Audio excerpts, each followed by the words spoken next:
मैं सलाउद्दीन सर को बुलाना चाहूँगा, जो कि हमारे डिस्ट्रिक्ट के स्पोर्ट ऑफिसर्स भी हैं। और आपको पता ही होगा कि जब जो है कल्चर ऑफिसर्स हैं, आपको पता ही है कि जब कोई ऐसी पोस्ट पे बैठा होता है तो उसे कितने काम होते हैं, कितने काम जाम देखने पड़ते हैं। तो सर, बहुत बहुत स्वागत है आपका। आप आएँ और अपने जो है थोड़े से विचार प्रकट करें।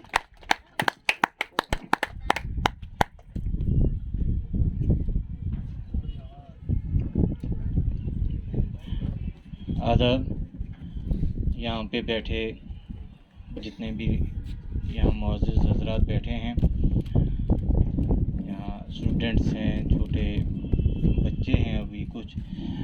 तो मुझे बहुत अरसा हुआ मैंने तकरीर करना छोड़ दिया है। ठीक है, एक वक्त था कि बहुत ज़्यादा बोला करते थे।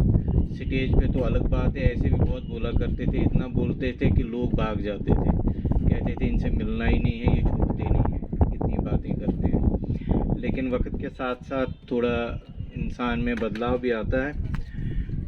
लेकिन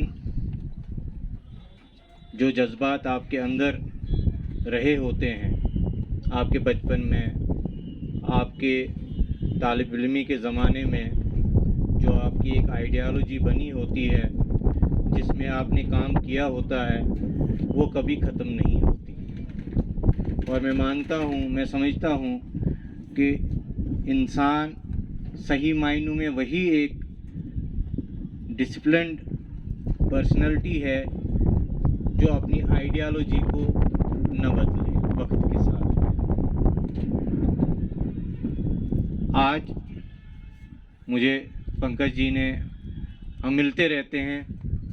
अब चूँकि जब आप सरकारी मुलाजमत में जाते हैं तो बहुत सारी चीज़ें ऐसी होती हैं कि जो आप कर नहीं पाते हैं। ठीक है, लेकिन मुझे जब भी मौका मिलता है, जो काम इन्होंने अपने तालिब इल्मी के ज़माने में किया, उससे पहले हमने किया, आज के बाद आपने करना है।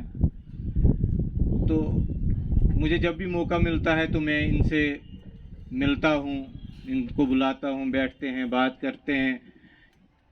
इस वक्त में हमारे समाज में क्या हो रहा है, किस चीज़ की ज़रूरत है, इसके लिए हम क्या कर सकते हैं, अपने समाज की खिदमत कैसे कर सकते हैं, इस पे बात वक्तन फ़वक्तन होती रहती है। तो आज जब मुझे पंकज जी ने, सुरेंद्र जी ने कल मुझे कहा कि हम शहीद भगत सिंह का, उनकी यौम पैदाइश के मौके पे यहाँ पे जमा हो रहे हैं, आप आइएगा। मैंने कहा कोई बात नहीं, मैं ज़रूर आऊँगा।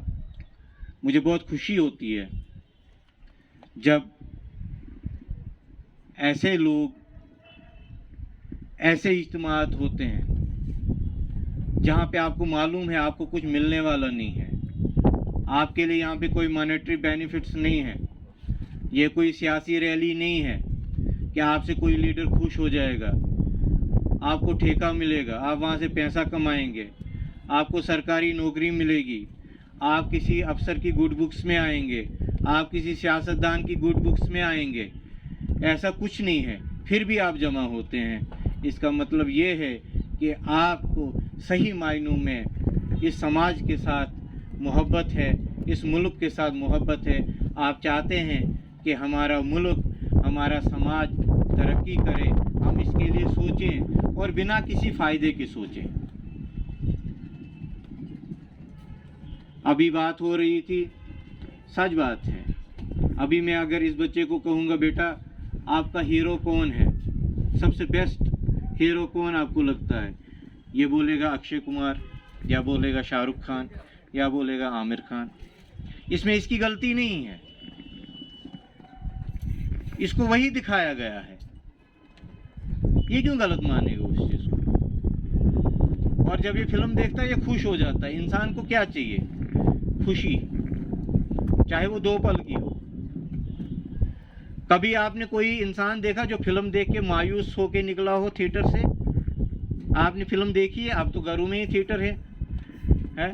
कोई भी फिल्म जब उसका क्लाइमैक्स होता है, बीच में आप कभी रोते भी होंगे, हैं, कभी दुख भी होता होगा, सास बहू को तंग करती है, बहू सास को तंग करती है, हैं, पुलिस वाला एक आम आदमी को तंग करता है, ये होता है, लेकिन आखिर पे क्या होता है, सब कुछ ठीक ठाक हो जाता है, आप बड़े खुश होकर निकलते हैं। इसको भ्रम कहते हैं। ठीक है, जाइए किसी प्रोड्यूसर को आप अगर बताएंगे कि यार कोई ऐसी फिल्म बताओ कि जिसमें क्लाइमैक्स जो हो वो भी हकीकी हो, वो ड्रामा ही ना हो, वो कहेगा क्यों, मैं क्यों बनाऊंगा, मैंने पैसा कमाना है, मैंने फिल्म थोड़ा कोई समाज के लिए बनानी है, मैंने पैसे के लिए बनानी है ना। आज बिजनेस है, आज वेलफेयर का कहीं आपको कंसेप्ट नजर नहीं आएगा, आज बिजनेस का कंसेप्ट है। आप कहते हैं मैं 10 रुपए लगाऊंगा, मुझे 20 रुपए मिलने चाहिए। आप इसलिए नहीं 10 रुपए लगाते हैं कि इनको कोई भी शख्स हो उसको कोई फायदा मिले। खैर, बात इस पे नहीं करनी थी, बात है कि हमारे जो फ्रीडम फाइटर्स हैं, ये वही लोग हैं जिन्होंने अपनी जवानी इस मुल्क के लिए नजर कर दी, इसकी आज़ादी के लिए नजर कर दी, अपना गरम गरम लहू इस मादरे वतन की आज़ादी के लिए उन्होंने बहाया।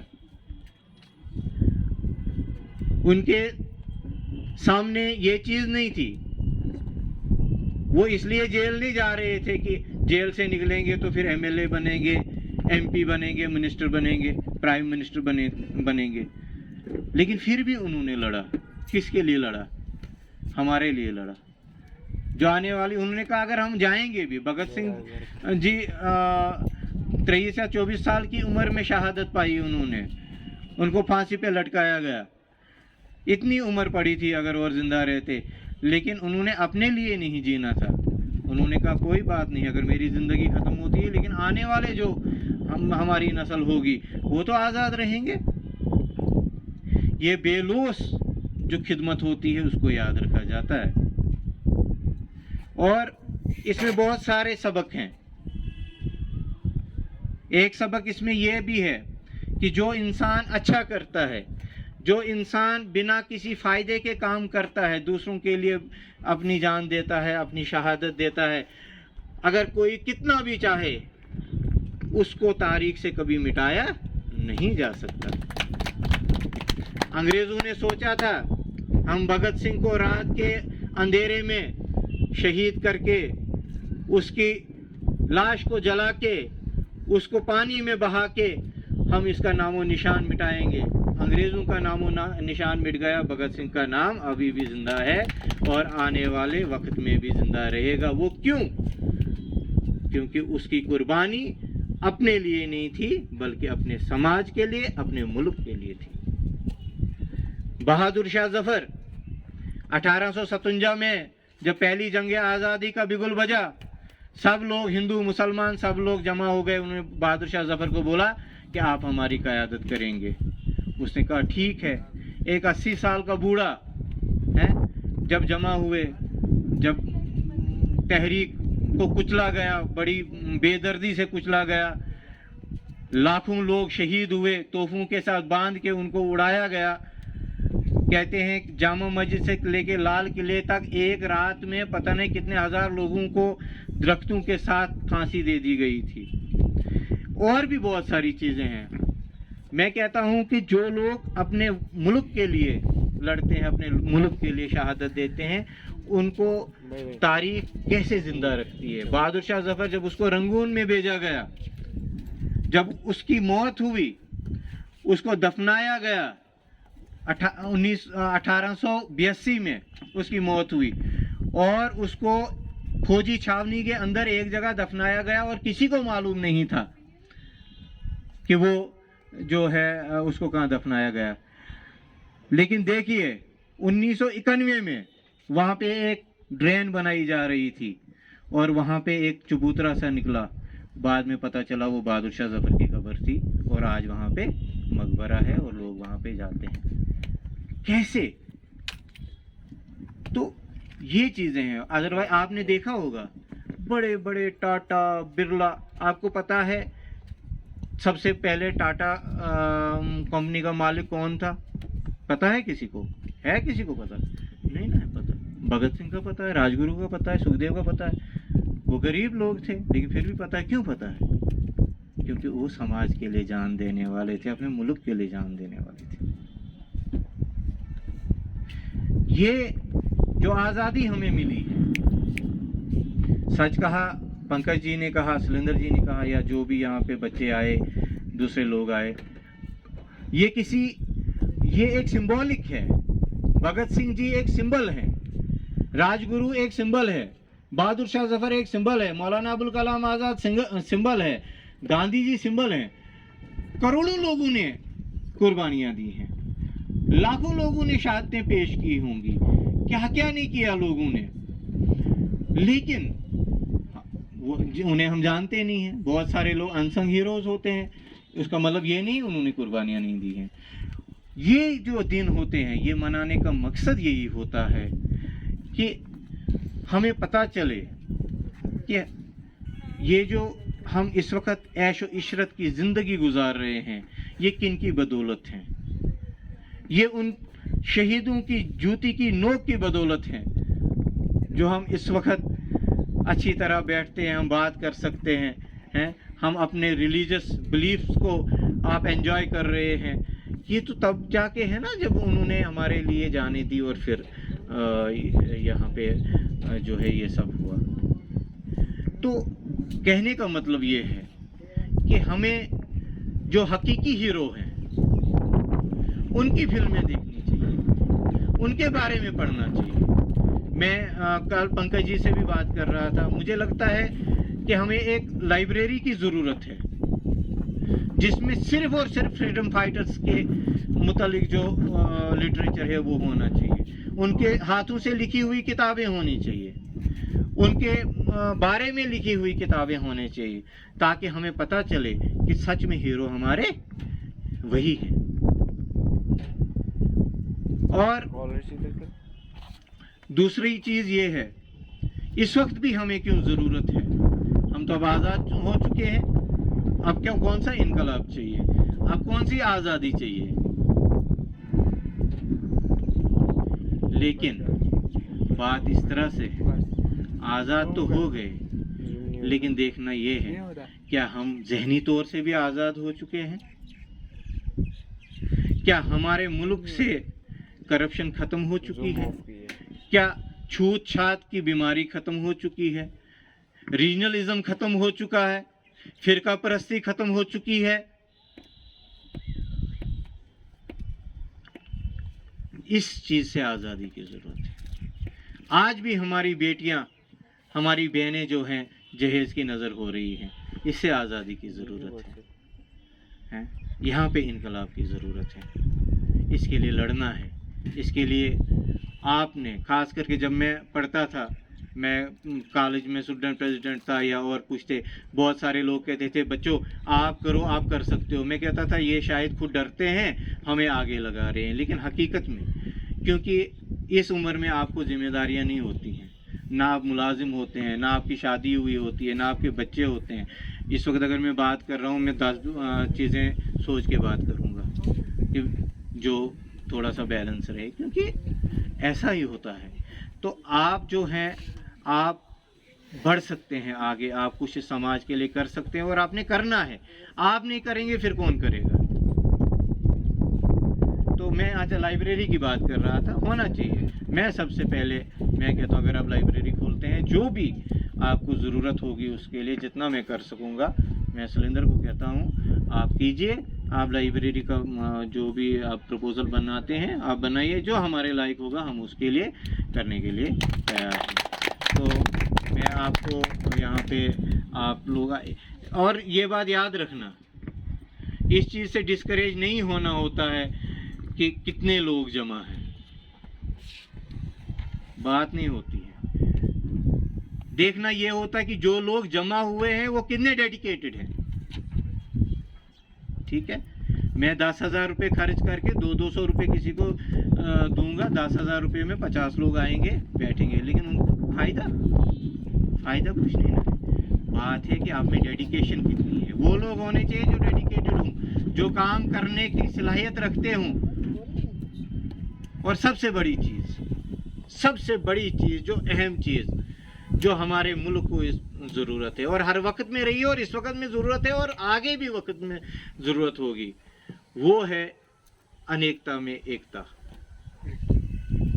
मुख्तलिफ ज़ुबानें हैं हिंदुस्तान में, मुख्तलिफ मज़ाहिब हैं हिंदुस्तान में, मुख्तलिफ फ़िरके हैं हिंदुस्तान में, हैं, लेकिन फिर भी हिंदुस्तान जुड़ा हुआ है। एक गुलदस्ता है हिंदुस्तान जिसमें मुख्तलिफ फूल हैं। इन फूलों को मुरझाने नहीं देना चाहिए, इनको एक साथ रखना है। इस चीज़ पे सबसे ज़्यादा आपने जोर देना है। अभी पंकज जी को मैं बोल रहा था, मैंने कहा आप कहाँ पे हैं, तो कहने लगे हम फलां जगह हैं, यहाँ मंदिर है, उस जगह में तोंदवा में। मैंने कहा कौन सा मंदिर है? फलां। मैंने कहा हाँ वहाँ पे वो मेरा भाई एक शहीद हुआ है, उसके नाम पे मंदिर बनाया गया है, राखी भैया वहाँ पे हो। तो ये इनको शायद समझ ही नहीं आई कि नहीं यार, राखी राकेश बहान इसका भाई कैसे?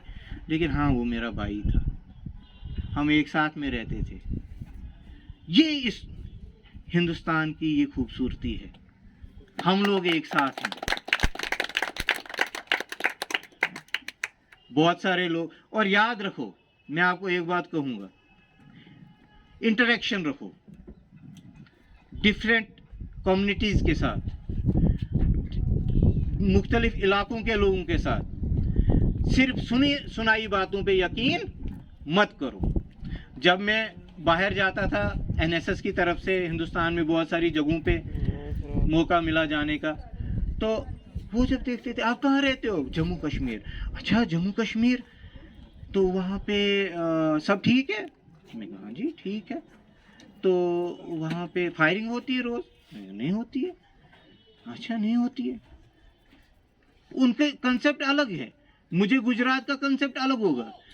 ये कुछ लोग होते हैं जो अनडिज़ायरेबल एलिमेंट्स जो होते हैं वो हर कम्युनिटी में होते हैं, वो हर रीजन में होते हैं, उसमें आप वो हर मज़हब में हो सकते हैं, उनकी वजह से आप सबको एक जैसा नहीं समझते। इंटरेक्शन रखिए, पढ़िए, एक दूसरे के बारे में पढ़िए, कंटेम्प्रेरी पढ़िए, आप हर किसी का। मैं कहता हूँ अगर कोई आपके मुंह पे गाली भी देता है, कल को वो किताब लिखता है, वो भी पढ़िए, ताकि आपको अच्छी तरह से उसकी आइडियोलॉजी का पता चले। फिर आप खुद कंपैरिजन कर सकते हैं कि क्या सही है और गलत है।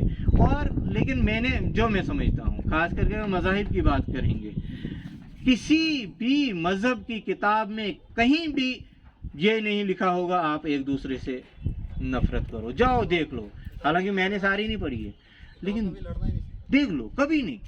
मज़हब नहीं सिखाता आपस में बैर रखना, क्या है? कुछ नहीं है। एकता के साथ रहो, लड़ना है ज़रूर लड़ना है, लेकिन बुराइयों के खिलाफ लड़ना है, अपने राइट्स के लिए लड़ना है, न कि रीजनलिज्म पे लड़ना है या किसी चीज़ पे लड़ना है। आपका बहुत बहुत शुक्रिया, आपने मुझे बुलाया। मुझे बात करनी नहीं आती है, जो थोड़ा सा मैंने कोशिश की, तो मुझे लगता है कि वक्त भी बहुत ज़्यादा हो गया है। तो आपका शुक्रिया, आप यहाँ जमा हुए हैं, आप जो है इंटैक्ट रहिए इनके साथ। और यकीन रखिए इस बात का, अगर आप समाज की खिदमत करते हैं, समाज के लिए काम करते हैं ना, आपको पता ही नहीं चलेगा कि आपको उसका कितना फ़ायदा होगा। एनएसएस में है, आप शायद एनएसएस में अगर रहे होंगे, न्यू नेशनल सर्विस स्कीम में, उसमें कहते ही हैं development of your personality through community service. आप कम्युनिटी सर्विस करेंगे, आपकी पर्सनैलिटी में खुद निखार आ जाएगा।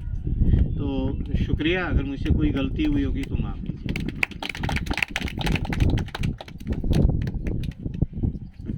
बहुत बहुत शुक्रिया सर आपका। ये थे हमारे सलाहुद्दीन ताहिर सर, जो कि डिस्ट्रिक्ट के कल्चरल ऑफिसर हैं। तो बहुत अच्छी अच्छी बातें इन्होंने कही, और बहुत कुछ जो है आपको भी आज पहली बार सुनने को और सीखने को मिला होगा इनके लफ्ज़ों से। तो अब